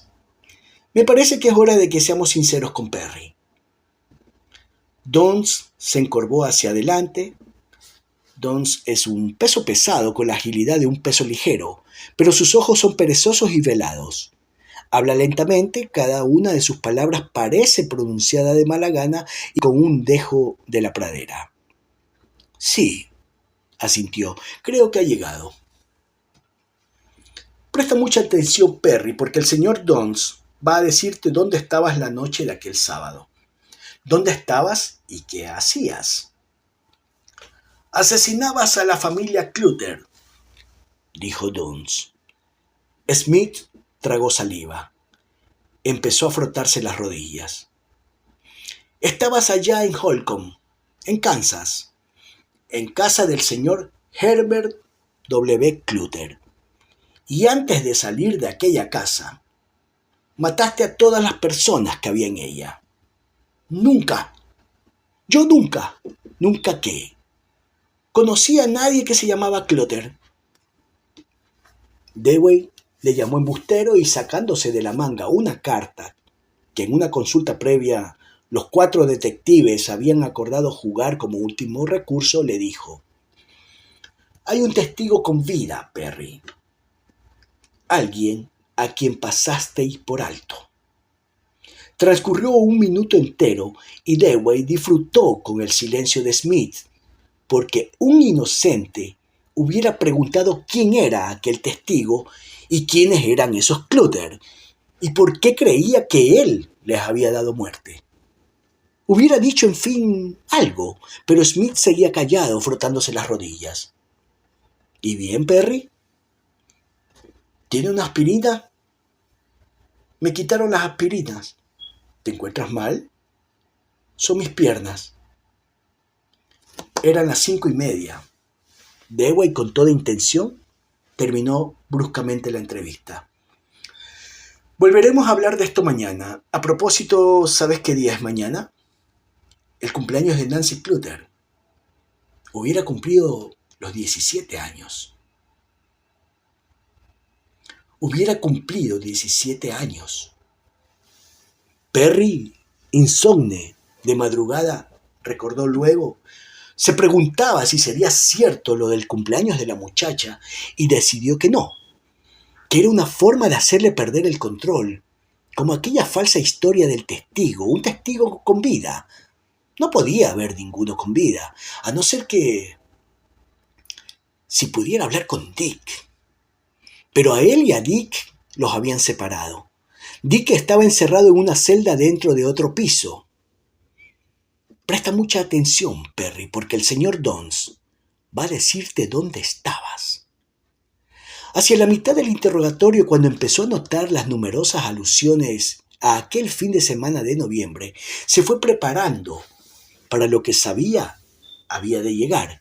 Y cuando el fornido cowboy de voz adormilada dijo: «Asesinabas a la familia Clutter», bueno, casi se muere. Esa es la verdad. Debió de perder 5 kilos de golpe. A Dios gracias no lo había dejado traslucir, o así lo esperaba. ¿Y Dick? Era de suponer que habrían usado el mismo truco con él. Dick era listo, comediante, convincente, pero no tenía cojones. Se asustaba con facilidad. Aún así, por mucho que le hubieran apretado los tornillos, Perry estaba convencido de que no se iría de la lengua. A no ser que quisiera haberse ahorcado, y antes de salir de aquella casa, mataste a todas las personas que había en ella. No le sorprendería que todos los expresidiarios de Kansas hubieran oído aquella frase. Seguro que habían interrogado a centenares de hombres y sin duda acusado a docenas. Él y Dick eran simplemente 2 más. Pero por otro lado, bueno, iba a enviar el estado de Kansas 4 agentes especiales a 1500 kilómetros para pescar a un par de tipos que habían violado la palabra. Quizás sí. De verdad se apoyaban en algo, en alguien, en un testigo viviente. Era imposible, a menos que hubiera dado un brazo, una pierna por poder hablar con Dick. 5 minutos siquiera. Y Dick, despierto en la celda del piso de abajo, tenía, como recordó después, las mismas ganas de hablar con Perry, de saber qué había dicho el espantajo. Cristo. No se podía confiar ni siquiera en que recordara la coartada del Funhaven, a pesar de que lo habían hablado con bastante frecuencia. Y cuando aquellos cochinos lo habían amenazado con un testigo, 10 contra 1, que el pequeño espantajo habría creído que se refería a un testigo ocular. Pero él, Dick, comprendió inmediatamente quién era el supuesto testigo. Floyd Wells, su viejo amigo y compañero de celda. Cuando cumplía los últimos meses de la sentencia, había planeado apuñalar a Floyd, traspasarle el corazón con una aguja hecha por él mismo. Qué necio fue no haciéndolo. Excepto Perry, Floyd Wells era el único ser humano capaz de relacionar los nombres de Hickok y Clutter. Floyd, con su espalda curva y su barbilla hundida, Dick creyó que le daría demasiado miedo. El hijo de perra estaría aguardando una recompensa extraordinaria, que le concedieran la libertad bajo palabra, o que le dieran dinero, o las dos cosas. Pero le saldrían canas antes de conseguirlo, porque la declaración de alguien que está en la cárcel no es prueba. Pruebas son huellas de pisadas, dactilares, testigos, una confesión. Carajo, si todos los cowboys, aquellos solo tenían la historia que Floyd les había contado, no habría por qué preocuparse. En el fondo, Floyd no era la mitad de peligroso que Perry. Perry sí perdía la cabeza y cantaba. Los metería a los dos en el rincón. Y de pronto lo vio claro. Era a Perry a quien debió reducir al silencio. En alguna carretera de México, cuando atravesaban el Mojave. ¿Por qué no se le había ocurrido hasta ahora? Porque ahora era demasiado tarde. Por fin, a las 3:05 de la tarde, Smith admitió la falsedad del cuento de Forrest Scott. Eso solo fue algo que Dick le dijo a su familia, para poder pasar la noche fuera de casa y beber un poco, ¿saben? El padre de Dick le vigilaba de cerca porque tenía miedo que no cumpliese su palabra. Por eso dimos la excusa de mi hermana, solo para apaciguar al señor Hickok.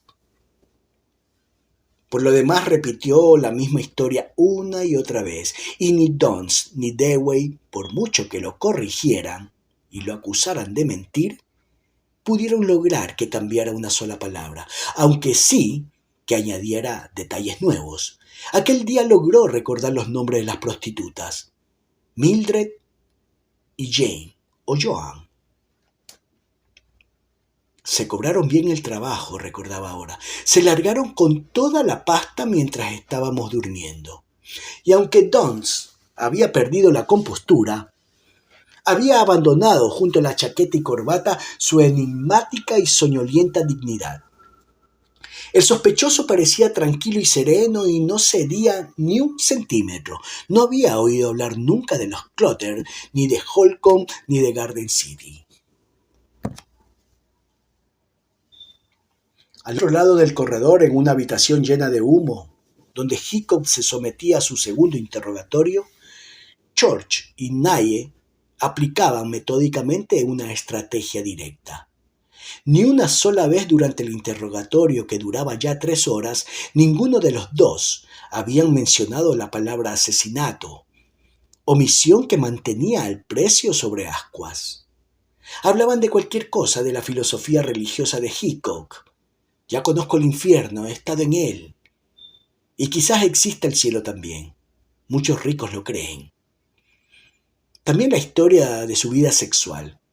Siempre me he comportado como un tipo normal 100%. Y otra vez de la historia de su reciente ejirá. ¿Que por qué continuábamos viajando siempre? Porque íbamos buscando trabajo. No pudimos encontrar un empleo decente. Un día trabajé cavando un foso. Pero las cosas que no se mencionaban eran el meollo, la causa, pensaban los detectives, de la creciente nerviosidad de Hickok. Finalmente cerró los ojos y se tocó los párpados con dedos temblorosos. Y George preguntó, ¿algo que no va? Dolor de cabeza, me vuelve loco. Entonces Nye le dijo, mírame, Dick. Hickok obedeció con una expresión que el detective interpretó como una súplica de que hablara, de que le acusara por fin y lo dejara refugiarse en la negación absoluta y constante. Ayer cuando discutimos este asunto, recordarás que te dije que el asesinato de los Clutter había sido un crimen casi perfecto, que los asesinos habían cometido solo 2 errores. El primero fue dejar un testigo. El segundo, bueno, te lo voy a enseñar. Se levantó y fue a buscar a un rincón una caja y un maletín que había traído al comenzar el interrogatorio. Del maletín sacó una fotografía grande. Esto, dijo poniéndola sobre la mesa, es una reproducción tamaño natural de ciertas pisadas encontradas junto al cadáver del señor Clutter. Y aquí, prosiguió abriendo la caja, están las botas que las hicieron. Tus botas, Dick. Hickok le echó una ojeada y enseguida apartó la vista, apoyó los codos en las rodillas y apoyó la cabeza en las manos. Smith, dijo Naye, fue todavía menos cuidadoso. También tenemos sus botas, que también corresponden exactamente a otro par de pisadas, ensangrentadas. George estrechó el cerco. Mira lo que va a ocurrirte, Hickok, dijo. Te llevarán a Kansas otra vez. Te acusarán de 4 cargos por asesinato en primer grado. Cargo primero, que alrededor del 15 de noviembre de 1959, Richard Eugene Hickok, con premeditación, alevosía y ensañamiento, asesinó y quitó la vida a Herbert Clutter. Cargo segundo, que alrededor del 15 de noviembre de 1959, el mismo Richard Eugene Hickok Perry Smith mató a los Clutter. Dijo Dick, levantó la cabeza y muy despacio se enderezó en su silla como un púgil que intenta que no le cuenten hasta 10. Fue Perry. Yo no pude impedirlo. Los mató a todos.